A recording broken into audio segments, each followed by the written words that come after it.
フライトジャケット塾開講です。バーズレクソンズ亀谷です。よろしくお願いします。よろしくお願いします。お願いします。もう今日はこのざっと黒い世界でいきますが、以前にも一度ね説明してもらったことがあるバズ・リクソンズのウィリアム・ギブソンシリーズ、今回またちょっとこすっていきたいなと。なぜここに今黒い MA1 が存在するかと言いますと、こちらですね。20年前にですね、先ほど松島さんから作家の名前が出ましたけど、ウィリアム・ギブソンさん、世界的 SF 作家名ですね。彼が書いた小説で「パターン・リコグニション」という小説がございまして、この物語というのがフッテージ、モノクロームの世界なんです。それでモノクロームの世界で主人公がこの小説の中にこのモノトーンのブラック MA1 を着用して実際にバズ・リクソンズブラック MA1 という活字が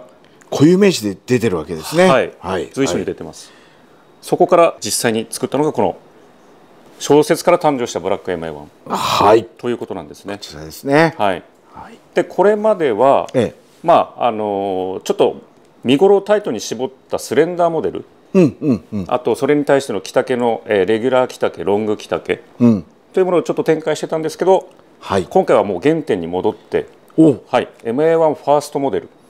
20年ぶりにっていうわけじゃないですか。ではないんですけど、何回かはやってたけど、初期の頃はファーストモデルだったんですけど、20年前と同じものがここへ来て出てきたと。ただし今回はコントラクターをちょっと変えてですね、アルバート・ターナー社、ここ数年バズ・リクソンズが新しくリニューアルしたファーストモデル MA1 なんですけど、そのファーストモデルを踏襲しての本格パーツを素材しての黒い MA1、ブラック MA1 ですね。なので、こういう実物と同じですね、クラウンジッパーも搭載してたりですとか、こうやって開けると前立てがこうスクエア型、角張った前立て、ファーストモデルというところですね。ヘビーナイロンツイル、それからウールパイル、この辺りも実物同様の素材を使っての黒に置き換えたタイプ。色が黒っていう以外は本当に忠実に再現した当時の MA1 のファーストモデルを再現したもの、世の中に本格パーツと本格素材を用いた MA1 でこれしかないです。黒っていうものがですね。でまたその異素材のその掛け合わせ、同じ黒でその色を染めてもですね、ファスナーの面テープですとか、ファスナーの引き手の革ですとか、もちろん表地のナイロンツイルですとか、こういうフロントの胸タブですとか、ウールリブですとか、微妙にこのコントラストがあって、なかなかそのフライトジャケットってこうやってモノトーンにするといろんな素材のこの集合体、これがフライトジャケットの魅力でもあるんですね。このブラックの MA1 というのは、実際当時、環境品として存在してたんですか？いや、前もこの番組でいくつか紹介してるんですけど、MA1 っていうのはもう規定色セージグリーン、これに決まってますね。ただその小説のストーリーにのっとってモノトーンの世界、それにおいてのブラック MA1。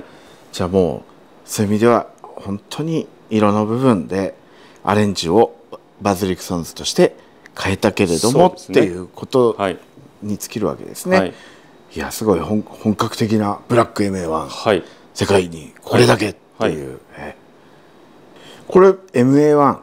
ですけれども、こちらはこれは今シーズンのものになるんですかね。そうですね。こちらにある MA1 は米空軍が採用した、50年代に採用した中温域ゾーン、インターメディエートゾーンなんですが、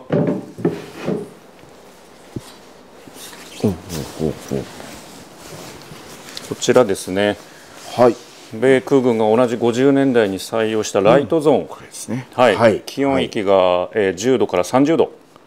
を飛ぶ目的なので、MA1 ほどその中綿も入ってなくですね、非常に軽量で着やすいタイプなんですね。人気があるタイプですもんね、L2B。で実際その50年代に採用された初期型の L2B はここに三角タブ、エンドボックスをこう保護するための三角タブがついてるんですけど、あえてこれはそれを排除して、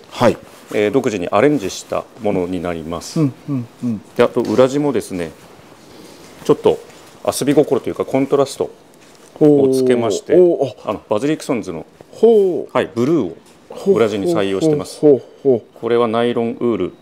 50年代のフライトジャケットにも実際使われてた素材ですね。あ、そうなんですね。はい、ちらっと見えていいですよね。これは青がちらっと派手すぎず、はい、ちょっとアクセントにして、でなおかつ、このモデルは、ロング着丈とレギュラー着丈、まあ、通常の着丈のものと長い着丈のもの。そっちがレギュラーでこっちがロングかな。そうですね。ちょっとサイズは違うんですけど、こちらがロングタイプ。そうですね。これロングですね。はい、以前にも触れたんですけど、なぜロングタイプが存在するかと言いますと、作家のウィリアム・ギブソンさんがですね、身長がかなり高い方で、その方も一応着用するっていう前提で、最初からこのロングモデルを、用意してます。このロング着丈っていうのはすごくコーディネートもしやすいと思うんですよね。やっぱりこうリアルだと忠実に再現しすぎてるとちょっと短めでウエストがこうギリギリだったりするじゃないですか。これちょうどねウエストが少し今のファッションなんかに合わせやすいのかなと思いますし、好みで、通常のレギュラー着丈のものと、ロング着丈のものと合わせられる、もう選んでもらってですね、選んでいただける。この L2B は本当そういう意味ではライトゾーンのジャケット、これシーズンもかなり広いシーズン、そうですね、かなり長いこと着られますね。真夏以外はかなりいけますもんね。3シーズンいけちゃうかな、みたいなジャケットなんでね、これはおすすめですよね。フライトジャケットにこういうさまざまなパーツが集合しての、素材の集合体、魅力的というところをちょっと触れましたけども、フライトジャケット以外にも、今度ナイロン素材以外にも、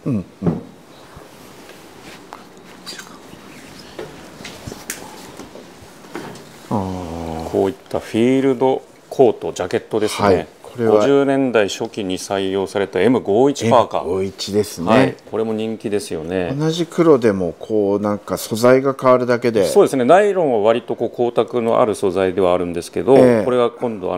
ックサテン、サテンの裏使いですね。実物の M51 フィールド、パーカーと同じ同素材での黒に染色したものです。これ。でこれもやっぱりこの色は変えてるけど。作りディテールワーク、もうそういうところは、もう当時のものを忠実に再現していると、ヘビーコットンのバックサテンを使って今度見えないところではあるんですけど、ポケットの袋地なんかもウール素材、この辺りも抜かりないです。あとはこういったところのカウハイドのコードを止めるための革パーツ、分厚い革使ってますね、これも。であとはこういうミルスペックのスタンプがこちらに押してあるんですけど、こういったところも実物同様ですね。ありますね。いわゆるモッズパーカーみたいに呼ばれてるモデルですよね、これは。もうなんかすごくミリタリー感が黒にすることで、こうミリタリー要素満載なんですけども、そうじゃない着方ができるというか。そうなんですよね。でまたこの着丈が長い分ですね、なんでしょう、そのさっきのライトゾーンじゃないですけど、最初にライトゾーンを着た上からまた合わせ技でレイヤーする、L2B の上からこれを着てしまうみたいなお客様もたくさんいらっしゃいますね。レイヤーが楽しめるっていうジャケットとしてすごく最近人気ですね。いいですね、これは。後ろもこうやってちゃんとね、フィッシュテールなってる。コットンもいいですね。なんか、やっぱり黒は着やすいから何にでも合わせやすいんで、何にでも合わせやすい色ですし、この中にちょっと派手なもの、色味のあるものを着て上から羽織っても良さそうだし、僕はすごいこれいいな。ナイロン、コットン、続いてはですね、レザーです。もうこれがないとね、これがないとダメですよね。これが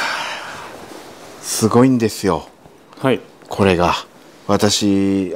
クラッチのロンドンのお店なんかでも大人気。もう G1 系いろいろやられてきたと思うんですけど、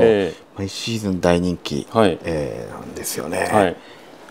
一応こちらが陸軍航空隊が1940年代に主に採用した A2 下級フライトジャケット、レザー製なんですけど、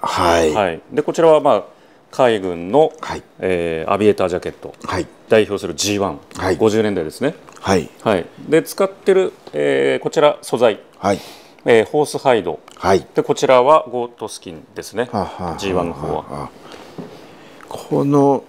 光沢感、黒光りですよ。まさにこれはアニリン染料の仕上げなんですけど、ベジタブルタンニングって言って、植物の樹皮から抽出したものでなめして、下地の染色は茶色に下地を染めてからの黒いアニリン染料なので、いわゆる茶芯というところの着ていくうちに茶芯が出てくるんですか。表の表面がこうかすれてきたりするとですね、下地の茶色がちょっとのぞかせてきて、より味わい深い風合いになる。黒いライダースジャケットの着てる人とかが、こう最初のミリタリーとして選ぶんだったらこれはおすすめですね。いいですよね。そういった方にもね。この黒さ、いい黒ですよこれ。黒ってすごい難しいじゃないですか、色味って。すごく綺麗な黒。でA2 と一言で言ってもですね、これまでも結構お話ししてきたんですけど、このモデルがですねラフウェア社。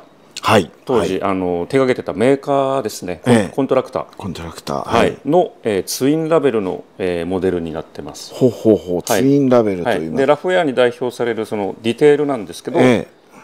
身ごろに直接ついた台襟のないタイプもあるんですが、これは1パーツかまして台襟のあるタイプ、ワークシャツのようなディテールですね。いやこれ味出たやつ見てみたいな。すごい良さそうですね。そうですね。こっちは G1 ということは、革はゴートスキン。ゴート。これも先ほどと同じように下地染色を茶色に染めてからの黒いこちら顔料いってますね。これ真っ黒のムートンもいいですね。綺麗ですね。またこちらと受けるイメージが異なりますよね。で、A2 の方は実物同様にコットンの素材なんですけど、こちらの方はレーヨンツイル。裏地ですね。ちょっとコントラストをつけた裏地ですね。こちらもそうなんですけど、茶色がちらっと見えて、すごくちょっとこう襟めくったらこういうところはちゃんとオリジナルに実物同様ですね。襟の裏とかにもちゃんとこういうステンシルが入って、ついでなので裏を背中をあるわけですね。この G1 と A2 の一番の違いといいますか、最大の特徴ですね。A2 は一枚仕立て、背中パネルですね。G1 の方は革パーツをたくさん細かいパーツで形成している。プリーツなんかもあるのですごく動きやすいんですよね。確かにそうですよね。これはなぜかというとですね、ゴートスキンというのはヤギなので小動物がゆえに小さいパーツでたくさんこうジャケットを構成しないといけないんです。無駄なく取れないわけですね。一方の A2 はゴートよりもね、生き物として大きい馬なので、こんな風に贅沢に1枚パーツとして裁断ができる。これもそういう意味では色以外は当時のものを忠実に再現して、今これなんかここの触ってみないとわからないゴムもちゃんと入ってるんですね。そうです。こういう見えないところまで、ゴートスキンの表地と裏地のレーヨンのツイルの間にゴムが内蔵されてまして、プリーツが外に広がらないように常に戻るように、あと動きやすいですよね。全然変わりますもんね。もうだからなんちゃってではない本格的仕様のだけど黒っていうところで、ジッパーにもこだわってます。こちらは40年代に採用されたブラスにニッケル仕上げのしたタロンと、こちらはブラスにオキシダイズブラック酸化処理したコンマジッパーですね。どっちも切っていくうちにやっぱり経年変化なんかも、そうですね。これ茶芯が出るっておっしゃってましたけれども、育てがいのあるやっぱりレーザーですね。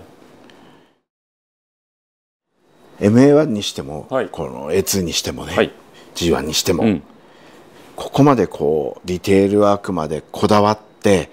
当時のものを忠実に再現している本格的なもの、だけど黒っていうのって、他には存在しないんだと思うんですよね。そうですね。風はいっぱいあると思うんですけど。そうなんですよね。陸海空の過去の名作、それから先ほどご紹介したナイロン、コットン、レザー、さまざまなバリエーションがあるので、ぜひ自分に合ったお気に入りの一着を。そうですね、これ着こなしの幅もすごく広がりますからね、黒っていう色がね。ありがとうございます。今日はそれでは今日の講義はこの辺りで。ありがとうございます。ありがとうございます。